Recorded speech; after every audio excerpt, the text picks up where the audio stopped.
സാറേ, വിദ്വേഷ പ്രാസംഗികൻ, അതുപോലെ തന്നെ മതവിദ്വേഷം ഉണ്ടാക്കൽ തുടങ്ങിയ കുറ്റങ്ങൾ ചുമത്തി സാക്കിർ നായിക്കിനെ ബംഗ്ലാദേശ് അങ്ങോട്ട് ക്ഷണിച്ചു. ഒരു മാസം നീണ്ടു നിൽക്കുന്ന പരിപാടിയാണ്. നവംബർ 28 മുതൽ ഡിസംബർ 20 വരെ ഇതിൽ വിവിധ സ്ഥലങ്ങൾ പ്രസംഗിക്കാമെന്നൊക്കെ പറയുന്നു. പക്ഷേ ധാക്കയിൽ ഒരു ആർട്ടിസാൻസ് ബേക്കറിയിലുണ്ടായ ഒരു സ്ഫോടനം, അന്ന് 20 പേര് കൊല്ലപ്പെട്ടിരുന്നു. അതേ തുടർന്ന് ഷേഖ് ഹസീന സർക്കാർ ഇയാൾക്ക് വരവിനെ യാത്രയൊക്കെ തന്നെ വിലക്കേർപ്പെടുത്തി. ആ നയത്തെ പൂർണ്ണമായും അട്ടിമറിച്ചുകൊണ്ട് മുഹമ്മദ് യൂനസ് സർക്കാരാണ് ഇയാൾക്ക് റെഡ് കാർപ്പറ്റ് വിരിക്കാനായിട്ട് ക്ഷണിച്ചത്. ഇതുപോലെ തന്നെ കഴിഞ്ഞ വർഷം പാകിസ്ഥാൻ ഇയാളെ ക്ഷണിച്ചിരുന്നു. അവിടെയും വിവിധ പ്രസംഗത്തിലൊക്കെ പങ്കെടുത്തു. മാത്രമല്ല, അതിനുശേഷം ലഷ്കർ-ഇ തോയ്ബയുടെ ചില നേതാക്കളുമായിട്ട് ഇയാൾ സംസാരിച്ചു. അതിൻ്റെ ചിത്രങ്ങളൊക്കെ പുറത്തു വന്നു. കൃത്യം ഒരു വർഷം കഴിഞ്ഞപ്പോൾ പാകിസ്ഥാനിലെ പോലെ തന്നെ ബംഗ്ലാദേശിലേക്ക് ഇയാൾ വരുന്നു. ഇപ്പോൾ കേൾക്കുന്നത് ഈ സാക്കിർ നായിക്കിന് അനുമതി നിഷേധിക്കുമെന്നാണ്. അങ്ങനെ സംഭവിക്കുമോ? സാക്കിർ നായിക്കിന് അനുമതി നിഷേധിച്ചുകൊണ്ട് ഇപ്പോൾ കഴിഞ്ഞ ദിവസം തീരുമാനമെടുത്തു ബംഗ്ലാദേശ്. സാക്കിർ നായിക്ക് വരുന്നു എന്നുള്ള കാര്യം ഞാൻ അഹമ്മദ് മാഷുമായിട്ട് ഇവിടെ സംസാരിച്ചിരുന്നു.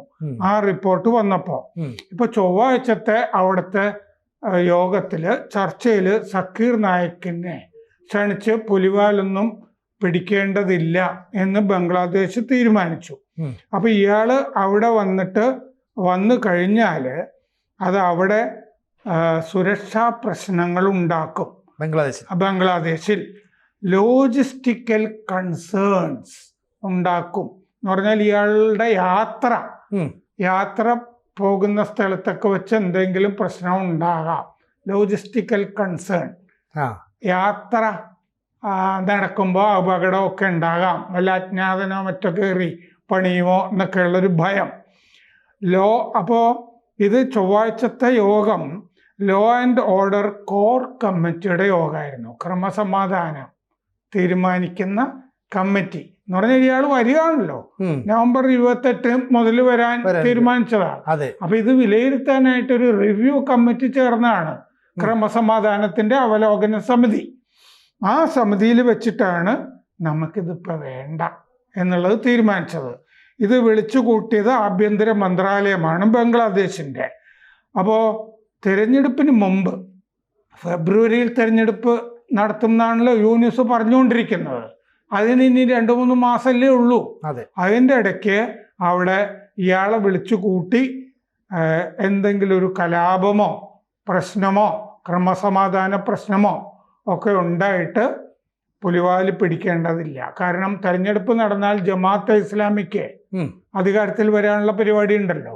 വേറെ ആരും തെരഞ്ഞെടുപ്പിന് ഉണ്ടാവില്ലല്ലോ ഇന്നത്തെ നിലയ്ക്ക്. മറ്റേ പിള്ളേരൊരു പാർട്ടി ഉണ്ടാക്കിയിട്ടുണ്ട്, നാഷണൽ സിറ്റിസൺ പാർട്ടി. അത് നിരോധിച്ചില്ലെങ്കിൽ അതുണ്ടാകാം. BNP ചിലപ്പോൾ ഉണ്ടാകാം. കാരണം ഷെയ്ഖ് ഹസീനയുടെ അവാമിയെ നിരോധിച്ചിട്ടുണ്ടല്ലോ. അപ്പോൾ അവാമി ലീഗില്ല, തെരഞ്ഞെടുപ്പിനും ഉണ്ടാകാൻ സാധ്യത കുറവാണ്. അങ്ങനെ അപ്പൊ ജമാഅത്തെ ഇസ്ലാമിക്ക് അധികാരത്തിൽ വരാവുന്ന ഒരു പാത ഇങ്ങനെ ഒരുങ്ങിയിരിക്കെ ഒരു പുലിവാല് വേറെ നമ്മൾ പിടിക്കണ്ട എന്ന് അവര് വിചാരിച്ചിട്ടുണ്ടെന്ന് വേണം കരുതാൻ. ഒരു പ്രാദേശിക സംഘടനയാണ് ക്ഷണിച്ചത് എന്നാണ് ഇപ്പോൾ അവര് പറയുന്നത്. 28-നും 29-നുമാണ് പ്രാദേശിക സംഘടനയുടെ മതസമ്മേളനത്തിൽ സാക്കിർ നായിക്ക് പ്രസംഗിക്കുക. അത് കഴിഞ്ഞാൽ രാജ്യം മുഴുവൻ സഞ്ചരിക്കുകയാണ്. അങ്ങനെ സഞ്ചരിക്കുമ്പോൾ ബഹളം കലാപമൊക്കെ ഉണ്ടാകാൻ സാധ്യതയുണ്ട്. അതുപോലത്തെ പ്രസംഗമാണല്ലോ ഇയാളുടെ. അപ്പോ വലിയ ആൾക്കൂട്ടങ്ങൾ ഉണ്ടാവും. അതിന് വലിയ പോലീസ് വിന്യാസം വേണ്ടിവരും. പക്ഷെ ഇപ്പൊ പോലീസിനെ വിന്യസിക്കാനായിട്ട് പറ്റില്ല എന്ന് ഈ അവലോകന യോഗത്തിൽ പോലീസ് പറഞ്ഞു. കാരണം ഞങ്ങൾക്ക് ഇലക്ഷൻ ഡ്യൂട്ടി ഇപ്പൊ തന്നെ തുടങ്ങിയിട്ടുണ്ട്. അപ്പൊ അതിൻ്റെ ഇടയ്ക്ക് ഇയാളെയും കൂടി അക്കോമഡേറ്റ് ചെയ്യാൻ ബുദ്ധിമുട്ടാണ്. അപ്പൊ 2016-ലാണ് നേരത്തെ സിനുജ് പറഞ്ഞ ഹോളി ആർട്ടിസാൻ ബേക്കറി സ്ഫോടനം ഉണ്ടായിരുന്നത്. ധാക്കയില് ആക്രമണമൊക്കെ ഉണ്ടാകുന്നത്. 20 പേര് കൊല്ലപ്പെടുകയും. അത് ഇയാളുടെ ഈ വിദ്വേഷ പ്രസംഗം കൊണ്ടുള്ള പ്രകോപനമാണ് ആ ആർട്ടിസാൻ ബേക്കറി ആക്രമണത്തിന് അതിന് കാരണം എന്ന് ഏതാണ്ട് വിലയിരുത്തലൊക്കെ ഉണ്ട്. ഇയാള് 2016 പിന്നെ അത് അല്ലേ അതിനോടനുബന്ധിച്ച് അയാളെ പിടിക്കുന്നൊക്കെ ആയിക്കഴിഞ്ഞപ്പോൾ ഇന്ത്യ വിട്ടു, അയാൾ മലേഷ്യയിലേക്ക് പോയി. അപ്പൊ ബേക്കറി ആക്രമണമൊക്കെ ആയിട്ട് ഇയാൾക്ക് എന്തോ ബന്ധം കിടക്കുന്നു.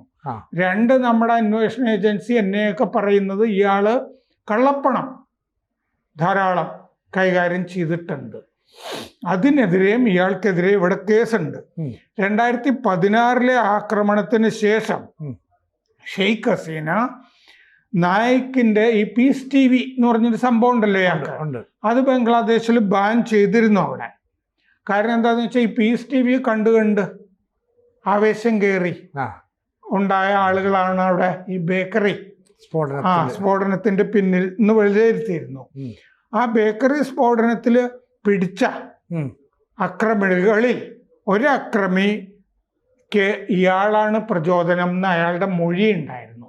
ഇയാളുടെ പീസ് TV കണ്ട് അതിൽ പ്രചോദനം ഉൾക്കൊണ്ടാണ് അയാൾ ഇത് ചെയ്തത് എന്ന് പറഞ്ഞിരുന്നു. ഇപ്പോ സക്കീർ നായിക്കിനെ ക്ഷണിച്ചിരുന്നല്ലോ, അത് കഴിഞ്ഞാൽ 1 മാസം അവിടെ ഉണ്ടാകും എന്നുള്ളത് തീരുമാനിച്ചിരുന്നു. ഇന്ത്യയിൽ NIA കേസുകൾ ഇയാൾക്കെതിരെ ഉണ്ട്. ഇന്ത്യക്ക് ഇയാളെ വിട്ടുകിട്ടണം എന്ന് ഇന്ത്യക്ക് ആഗ്രഹമുണ്ട്. ഇയാളെ പിടിച്ച് ജയിലിൽ അടയ്ക്കണം എന്നാഗ്രഹമുണ്ട്. ഇയാൾക്ക് ഇസ്ലാമിക് റിസർച്ച് ഫൗണ്ടേഷൻ അല്ലേ, IRF എന്ന് പറഞ്ഞൊരു സംഘടന ഇയാൾ ഉണ്ടാക്കിയിരുന്നു. അതിൻ്റെ കീഴിലാണ് പീസ് TV ഇയാള് ഉണ്ടാക്കിയിരുന്നത്. ഇയാള് മെഡിക്കൽ ഡോക്ടറാണ്.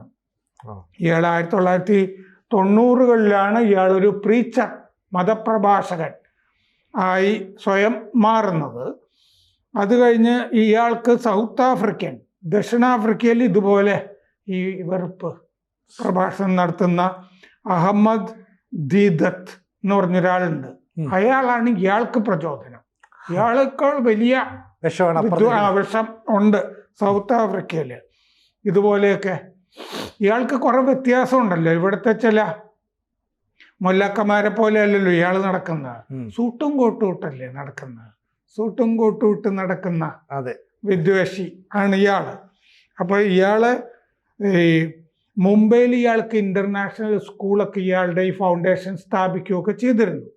ഇയാൾക്കെതിരെ ധാരാളം കേസും ഇവിടെയും ഇയാൾ വിദ്വേഷ പ്രസംഗങ്ങളും ഒക്കെ ധാരാളം നടത്തിയിരുന്നു. ഇയാളെ ടെററിസ്റ്റ്, ഭീകരൻ ആയിട്ടാണ് ഇന്ത്യ കണക്കാക്കുന്നത്. പല രാജ്യങ്ങളും ഇയാളെ ഭീകരൻ എന്ന് തന്നെയാണ് കരുതുന്നത്. ഇയാളുടെ പീസ് TV വേറെയും രാജ്യങ്ങൾ നിരോധിച്ചിട്ടുണ്ട്. ശരിക്കും പറഞ്ഞാൽ ഈ സാക്കിർ നായിക് എന്ന് പറയുന്നത് വിദ്വേഷ പ്രാസംഗികനാണ്. നമ്മുടെ നാട്ടിൽ മതവിദ്വേഷം ഉണ്ടാക്കി, കലാപം ഉണ്ടാക്കി എന്നൊക്കെ പറഞ്ഞിട്ട് ഇയാളെ വിട്ടു തരണമെന്ന് നമ്മൾ പലതവണ മലേഷ്യയോട് ആവശ്യപ്പെട്ടു. പക്ഷേ മലേഷ്യ അനുകൂലമായ നിലപാട് സ്വീകരിക്കില്ല. കാരണം അവിടെ ഒരു മുസ്ലിം അനുകൂല ഭരണകൂടമാണ് നിൽക്കുന്നത്. മാത്രമല്ല ഈ സാക്കിർ നായിക്ക് പാകിസ്ഥാനിൽ പോയിട്ട് ഈ വലിയ സ്വീകരണം നൽകിയിട്ട് ഇന്ത്യയിൽ ഉൾപ്പെടെയുള്ള മാധ്യമങ്ങൾ അത് വാർത്തയായിട്ട് വന്നു. മാത്രമല്ല ലഷ്കർ എ തൊയ്ബ പോലുള്ള ഭീകര സംഘടനയുടെ നേതാക്കളുമായിട്ട് നിൽക്കുന്ന ചിത്രങ്ങൾ പുറത്തു വന്നു. ചുരുക്കം പറഞ്ഞാൽ ഇത്തരത്തിലുള്ള ചില മത നേതൃത്വം, ഭരണ നേതൃത്വം അല്ല ഇയാളെ സംരക്ഷിക്കുന്നത്. ഈ സക്കീർ നായിക്കിനെ സംരക്ഷിക്കുന്ന വേറൊരു വിഭാഗമുണ്ട്. അതാണ് ഇന്ത്യയിലെ കോൺഗ്രസ്, രാഹുൽ ഗാന്ധിയുടെ കോൺഗ്രസ്. ആ ദിഗ്വിജയ് സിംഗ് എന്ന് പറഞ്ഞൊരുത്തനില്ലേ, വൃത്തികെട്ട ജന്തു, അയാൾ ഈ സക്കീർ നായിക്കിനെയൊക്കെ അനുകൂലിച്ച് പലപ്പോഴും പ്രസ്താവനയൊക്കെ നടത്തിയിട്ടുണ്ട്. ഇപ്പോ മംദാനി ജയിച്ചപ്പോഴും ഇന്നലെ ദിഗ്വിജയ് സിംഗ് രംഗത്ത് വന്നിരുന്നു. മോദി വിരുദ്ധനാണല്ലോ മംദാനി. അപ്പോ മംദാനിയുടെ വിജയം മോദിയുടെ തോൽവിയാണെന്നൊക്കെയുള്ള ഏതാണ്ട് മട്ടിലൊക്കെ ദിഗ്വിജയ് സിംഗ് സംസാരിച്ചിരുന്നു. ഈ ദിഗ്വിജയ് സിംഗ് എപ്പോഴും ഇതുപോലത്തെ ആളുകളൊക്കെ, ഈ ഭീകരവാദികളെയൊക്കെ പിന്തുണച്ച് രംഗത്ത് വരാറുണ്ട്. അപ്പോൾ ഈ കോൺഗ്രസിന് കോൺഗ്രസ് ഇത്തരം ആളുകളെയൊക്കെ അല്ലേ പിന്തുണയ്ക്കാറുണ്ട്, മുസ്ലിം പ്രീണനത്തിന്റെ ഭാഗമായിട്ട്. അങ്ങനെ ആ കാറ്റില് നന്നായി വളഞ്ഞ് നടന്നിരുന്ന ഒരാളാണ് ഈ സക്കീർ നായിക്. അപ്പൊ ഇവിടെയും ഇത്തരത്തെ ആളുകളുണ്ട്. പിന്നെ ഈ ഡീപ് സ്റ്റേറ്റ് എന്ന് പറയുന്നത് ഇല്ലേ, മംദാനിയുടെ പുറകിലും ഉണ്ട്, ഇത്തരം ആളുകളുടെ പുറകിലും സാക്കിർ നായിക്കിനെ പോലുള്ള ആളുകളും ഒക്കെ ഉണ്ട്. അപ്പൊ ഇതിപ്പോ ഒരു അച്ചുതണ്ടുണ്ടല്ലോ, പാകിസ്ഥാൻ, ബംഗ്ലാദേശ്, തുർക്കി എന്നൊക്കെ പറഞ്ഞിട്ട്. അങ്ങനെ ആ തുർക്കിയുടെ അച്ചുതണ്ടിൽപ്പെട്ട ഒരു സ്ഥലമാണ് ഇപ്പൊ മലേഷ്യ. മലേഷ്യ അതുകൊണ്ട് ഈ സക്കീർ നായിക്കിനെ അവിടെ സംരക്ഷിക്കും. കാരണം അവിടെ പെർമനന്റ് റെസിഡൻസി മലേഷ്യ കൊടുത്തിട്ടുണ്ട് സക്കീർ നായിക്കിന്. സ്ഥിരവാസത്തിനുള്ള സൗകര്യവും ഇതുപോലെ പ്രസംഗിച്ചു കൊടുക്കാനുള്ള അവരുടെ ഒരു പ്രധാനപ്പെട്ട സെലിബ്രിറ്റി ആയിട്ടാണ് മലേഷ്യ കൊണ്ടു നടക്കുന്നത്. അപ്പോൾ അല്ലെങ്കിൽ ഇന്ത്യയിൽ നിന്ന് പോയ ഒരാളെ പിടിച്ചിട്ടേ അവിടെ സകല ചെലവും കൊടുത്ത് സംരക്ഷിക്കേണ്ട കാര്യമൊന്നുമില്ല. അവർക്കും അതിൻ്റെതായ ഗുണങ്ങളും ഒക്കെ കിട്ടുന്നുണ്ടാവുമല്ലോ. നമ്മുടെ ആ തബ്ലീഗുകാരില്ലേ, ആ കോവിഡ് കാലത്തൊക്കെ പിടിച്ചേ, അതൊക്കെ മലേഷ്യയുമായിട്ടൊക്കെ ബന്ധമുള്ള സംഘടനകളല്ലേ. ഇവിടുത്തെ വേറെ സംഘടനകൾക്കും മലേഷ്യയിൽ നിന്ന് സംഭാവനയൊക്കെ കിട്ടുന്നുണ്ട്. ഇവിടെ ചില പ്രസാധന സംരംഭങ്ങളുണ്ട് മുസ്ലിങ്ങളുടെ, അവർക്കുമൊക്കെ മലേഷ്യയിൽ നിന്ന് കിട്ടുന്നുണ്ട്. ഇളമരം കരീം ഉണ്ടായിരുന്നപ്പോൾ മലേഷ്യയിൽ നിന്നുള്ള സംരംഭം ഇല്ലേ, ഒരെണ്ണം അവിടെ മലബാറില് കോഴിക്കോടിന്റെ അപ്പുറത്ത് കിനാലൂർ അല്ലേ വരേണ്ടതായിരുന്നു. എന്തോ ഒരു തട്ടിപ്പ്, വ്യാവസായിക എസ്റ്റേറ്റ് എന്നൊക്കെ പറയുന്നത്, ഇടനാഴിയോ എന്തോ ഒരു സംഭവം, എന്തോ ഭാഗ്യവശാൽ അത് നടന്നില്ല. അപ്പോൾ അതിൻ്റെ അകത്തും ഉണ്ട് എന്നാണ് നമ്മൾ അവസാനം പറഞ്ഞു എത്തുന്നത്.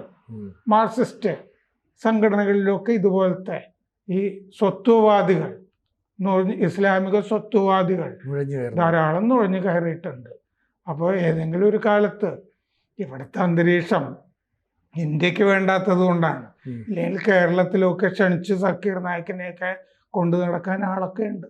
കൂടുതൽ വാർത്തകളും വിശേഷങ്ങളും നിങ്ങളിലേക്ക് എത്താൻ ABC മലയാളം സബ്സ്ക്രൈബ് ചെയ്യുക, ബെൽ ബട്ടണും അമർത്തുക.